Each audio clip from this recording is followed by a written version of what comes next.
একটা ছোট্ট গ্রাম, চারদিকে মাঠ, খাল আর কাঁচা রাস্তা। এই গ্রামে থাকত একজন গরিব কৃষক, নাম তার রহিম। রহিমের নিজের কোনো জমি ছিল না, অন্যের জমি বর্গা নিয়ে সে চাষ করত। এক বছর বর্ষা আসতে দেরি হচ্ছিল, কিন্তু রহিম চুপচাপ শুনল।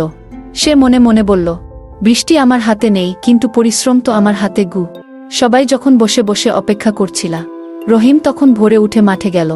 মাটি খুঁড়ল, ঘাম ঝরালো, শেষ সম্বলটুকু দিয়ে বীজ রোপণ করল। গ্রামের লোকজন হাসতে লাগল।